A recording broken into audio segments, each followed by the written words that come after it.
a invasão de privacidade do cidadão, porque já tem procurador pedindo verdadeiras devassas em coisas que deveriam ser muito privadas, com base em quê?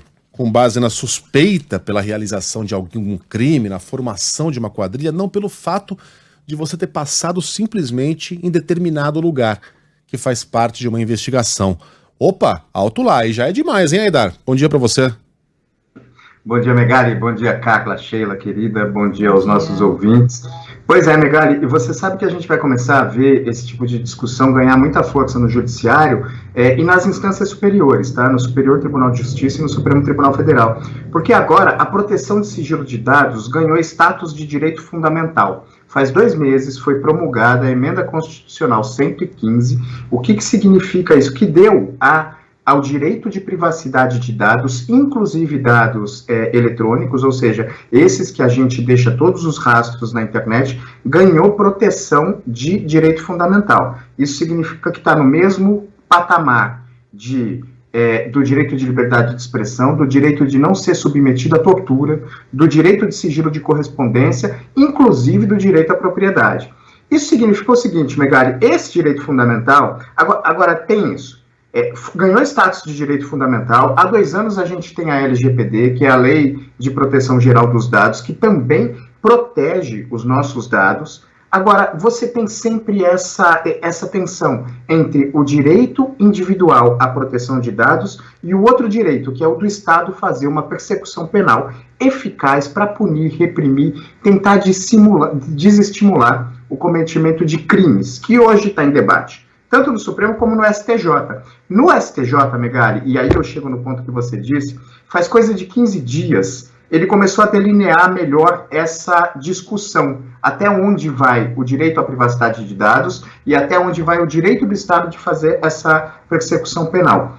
O Ministério Público do Rio de Janeiro pediu o que você disse, de fato uma verdadeira devassa para conseguir caminhar com uma investigação penal. O que ele pediu? Ele pediu que o Google quebrasse o sigilo de dados de todas as pessoas que passaram em determinado lugar naquele momento ou nas horas anteriores e posteriores de onde foi cometido um crime. Olha o que o Ministério Público pediu. Eu anotei porque é muita coisa, Megali. Além desse dado de se você teve ou não naquele lugar, ele pediu acesso irrestrito a informações dos e-mails vinculados aos aparelhos que passaram por ali, conteúdo do Google Fotos, do Google Drive, de todas as pessoas, lista de contato, histórico de localização, incluindo os trajetos pesquisados, as pesquisas feitas no Google e a lista de aplicativos baixados. Ou seja, Megali, não é exagero chamar isso de devassa,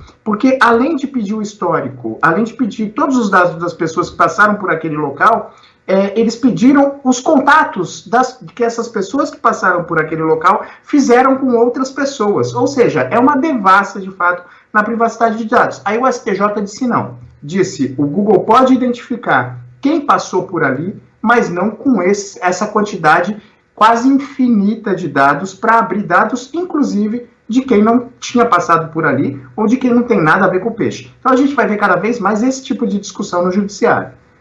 Nossa, mas é demais mesmo, né, gente? Imagina, você não tem nada a ver com o assunto e ter ali todos os seus dados exibidos. Tudo bem, né, Aidar, que existe a promessa de sigilo e de segurança nessas informações, mas vai saber, né? Tanta coisa que vaza.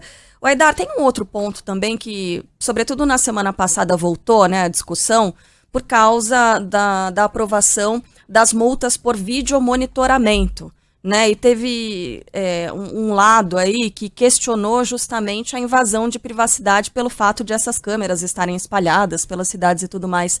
Essa discussão ela foi vencida, né? Ela foi vencida, Carlinha, pelo seguinte, porque aí é um ilícito administrativo, ele é uma irregularidade de menor monta, nesse caso, e, assim, a única forma de você comprovar que, de fato, você cometeu aquela infração sem a menor sombra de dúvida, é esse tipo de dado, né, de você ter a fotografia do seu carro passando por ali naquele momento, que é esse chamado vídeo monitoramento. Isso eu acho que é um caminho sem volta. Até por ser um caminho sem volta, foi aprovado esse tipo de controle, de proteção constitucional à privacidade de dados. Porque aquilo, por exemplo, essa multa é uma informação que tem que ficar entre você e a administração. Isso não pode ser passado para terceiros de forma nenhuma.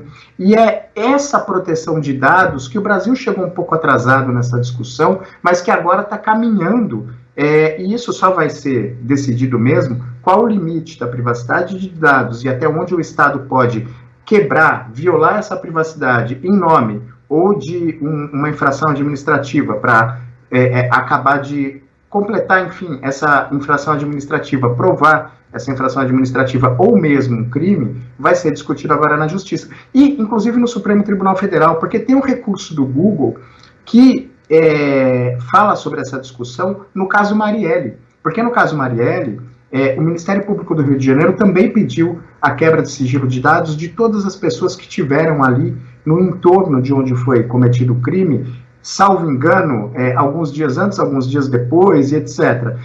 E o Google, o STJ deu essa quebra de sigilo, o Google recorreu ao Supremo Tribunal Federal e está discutindo exatamente isso, porque o que está em jogo é definir os limites do avanço da persecução penal, das investigações criminais sobre a nossa privacidade de dados. Isso está no Supremo Tribunal Federal, já foi reconhecida a repercussão geral, sobre esse caso, e a gente vai ver de novo essa discussão, inclusive sobre essas coisas de vídeo monitoramento, etc., quando esse recurso for debatido agora pelo plenário do Supremo, provavelmente ou no segundo semestre desse ano ou no começo do ano que vem.